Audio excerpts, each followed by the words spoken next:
Would you like to talk about who you are? What you do? Sure. So my name's Justine Clark. I'm a co-founder and director of Parlour, which is a small but mighty nonprofit organisation founded in 2012, dedicated to improving equity in the professions, architecture and built environment professions.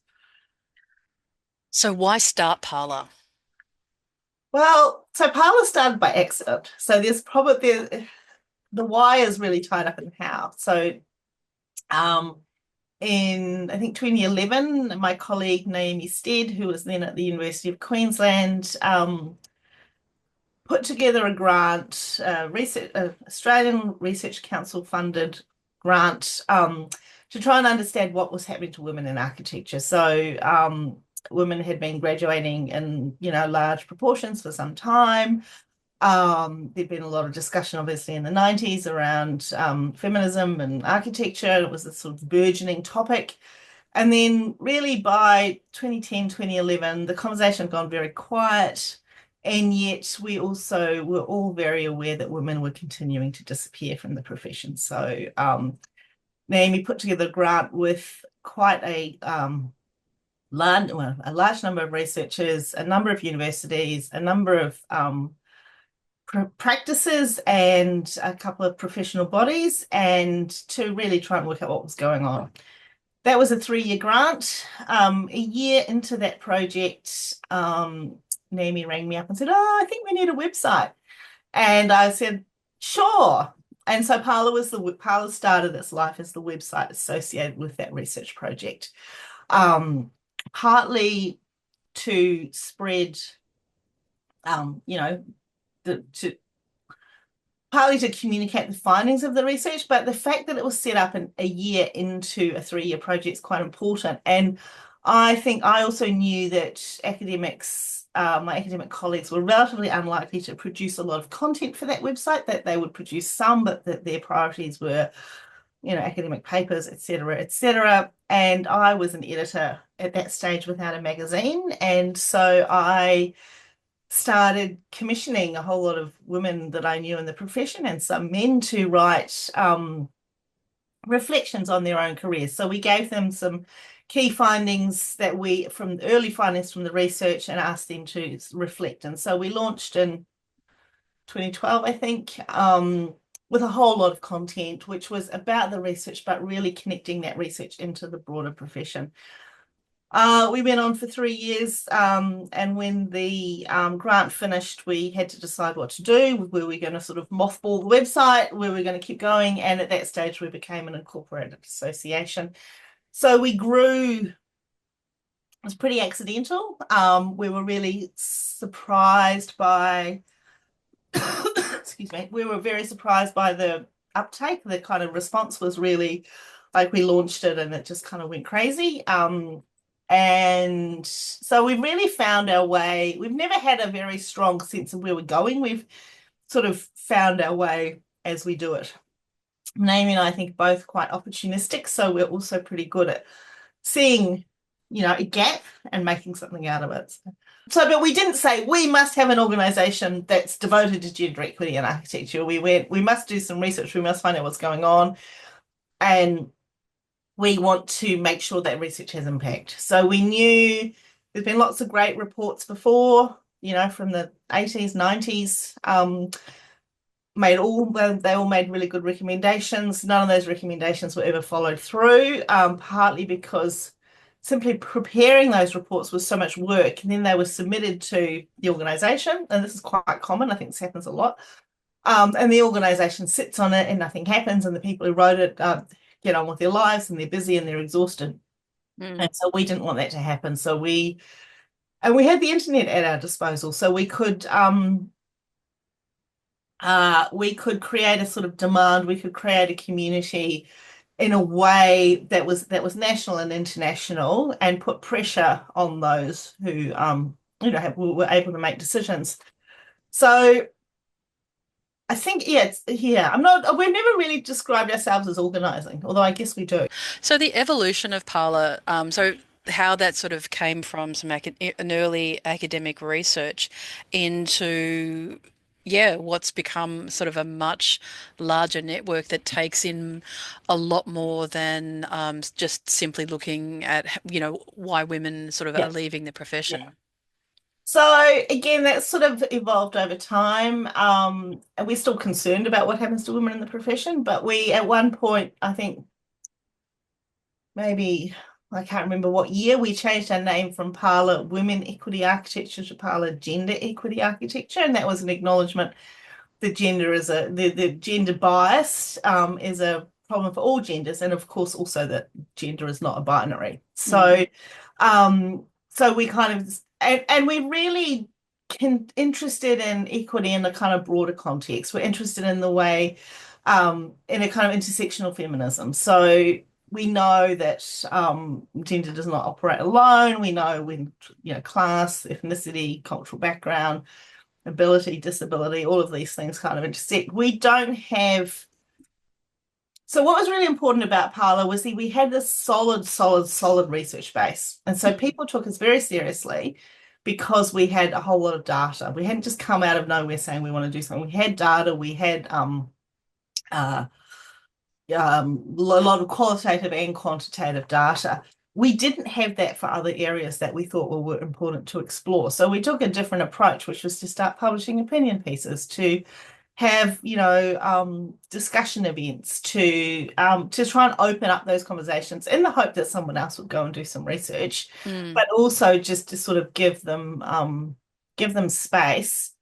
And partly, I think, for a while there in the sort of, I don't know, perhaps 4 or 5 years ago, every time we talk about gender at a public event, someone would say, well, what about ethnicity? What about class? And we were like, absolutely, of course.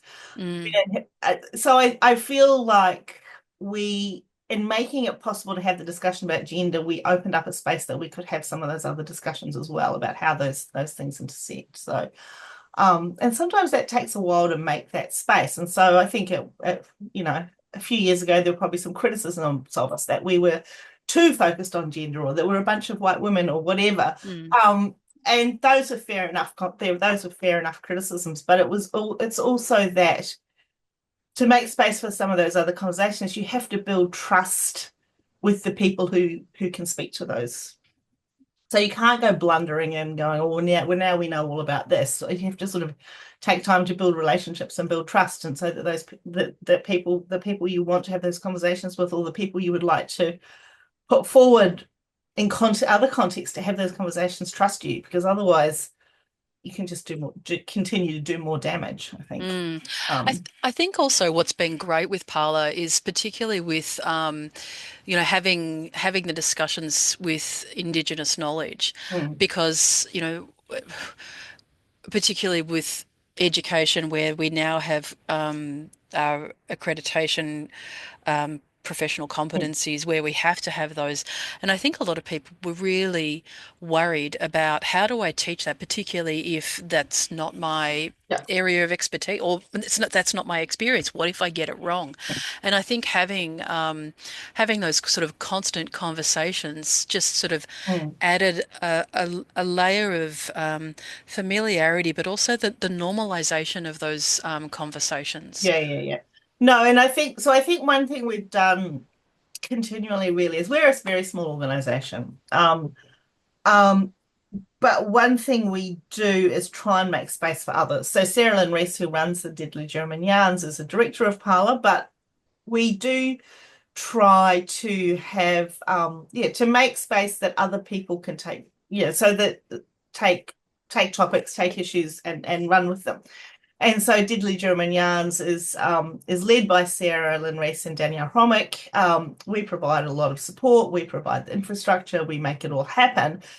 I talk to them about topics, and potential speakers, but in the end, those are their decisions and they run it. Mm, And that's, I think, also very important rather than, um, I think that if every Indigenous person in architecture has had the experience of being the only Indigenous person on the panel. So it's about sort of breaking that paradigm as well and having so but again that that took that takes time for people mm, to feel safe, culturally safe, yeah. to have those conversations. But I mean, Sarah said to me years ago, early on when I very first met her, that, one of the most problematic things is well-meaning white people who are too scared to do anything. Yep. And I think that's really important to keep in mind that, yeah, we make mistakes. What is seen as appropriate changes over time. So I think it's most important to have a go and also to accept when you get feedback that you might not be doing it right. So Yeah. Yeah. yeah. So this also leads into Parlour Annex. And I think this is where you've sneakily or unwittingly become an organizer by setting up these frameworks, which then is, we've got this established base, but Yeah. here's, here's where you can take your sort of your steps Yeah. in organizing. Yeah, so Parlour Annex I think it's both a platform and an umbrella. It's a framework, it's all those things, all those metaphors. But it's an environment in which people can self-organize. So we know there are many, many topics and many, many groups of people who, have things to say, and we just don't have the resources to do it all, but we do have the resources to support other people to do that. So it's really quite simple. We just ask the Parlour community if there were things they wanted to talk to each other about. We've got four at the moment. And yeah, we're just providing some help with that. It's kind of we're working it out as we go along. We always work it out as we go along with everything. But for years we've had an Instagram account that we hand over to a guest Mm, every week. Um, we started out with that very extensive editorial program. So we put a lot of work and care into editing that work, but we've always tried to. I mean, our taglines are space to speak. We've always tried to make space for many, many voices, mm, and it's that balance between doing that and maintaining a kind of. I mean, I'm an editor, so I'm very care about. I'm a control freak. Like yeah. I want things to be done well. So it's that sort of balance between opening things up, but also supporting people to do a good job. Like you Mm, can't, if you run an event series and the conversations are terrible and no one wants to come, there's no point. mm, So Instagram is very, very hands off. We just let people do whatever they like. But a lot of our stuff is, it's like we edit carefully. We brief our speakers well. So we try to make contexts in which people can flourish, I guess. mm, So we'll see how the annex goes, but I think it seems to be working so far. But it's just it's yeah that balance, and I think that's perhaps what I think we are organisers in that way, but I think because our backgrounds is not in organising, it's more in it's just how we think about what it is that we do. So. mm. I mean, the other thing where we really make space for other people's voices within a very established framework is we've been running these seasonal salons for since 2015. They're events. We've run 140 around the country so far. And they're super simple formats. We just have two people who are mostly usually women at different stages of their career have a conversation in public. And that's pretty much all we tell them. They can talk about whatever they like. And so they're unlike any other kind of conversation in Australian architecture. And again, it's well structured, but very low. The briefing is simple, but it's, carefully, yeah, the framework's careful, but people can do whatever they like within it. So, Mm. Which makes it very different to sort of other sort of professional peak bodies and things like that, where it's yeah, it's not about the business of or the regulations of or the jury or yeah, the publications and yeah. things. And the final question, which is maybe the bit that we need to cut, the vision for the future of architecture. Well, I'd like architecture to be equitable and robust and make a wonderful contribution to the world but and I think it has that potential, but I think it's very, it's as we were saying, it's its own worst enemy. I think, Mm, from practical things like fee cutting to, terrible employment practices to architects just thinking they can save the world. And honestly, architecture can contribute to that. But so I feel like a lot of the paradigms that enable architects to make great contributions also sometimes really hinder them from making great contributions. Mm, And I think that's a very tricky thing. And we've always tried really hard to untangle the idea that to do really good work, you have to have run a slave factory. yeah. Um, and there are many practices who do really good work and are good employers, for example. But Mm, there's just these cliches that have such a strong hold on the profession. This sort of this devotion, this um, idea that if you do anything outside of architecture, you're not committed enough to architecture. And they're just, we roll our eyes at them, but they've got such a strong hold. It's very, very hard to shake that hold. It's very hard to shake that connection between, um, high design and appalling business practice. I mean, there are architects who have broken that. I think Kirsten Thompson is a very good example, but it's hard. It's really hard. It's so entrenched. And I think it's entrenched in the um it's entrenched in all of our systems and institutions. And so I don't know, but I think the really good thing about Parlour is like the thing I go to Parlour events and there's lots of people from all parts of the built environment professions. I go to some other events, awards or you know, conferences, and there's a very particular group of people and they're very talented and they're very interesting people, but um there's a much bigger profession than mm, is involved in those the very high end of architectural culture. And I think it's we just made a bit more room. We might make things might be a lot more interesting. So I guess we're partly just trying to make space for more. So I don't know. yeah. I don't know. I mean, I just think stopping fee cutting would be a really good start, wouldn't it? And then if people Oh, yeah. stop fee cutting, they could start paying people properly.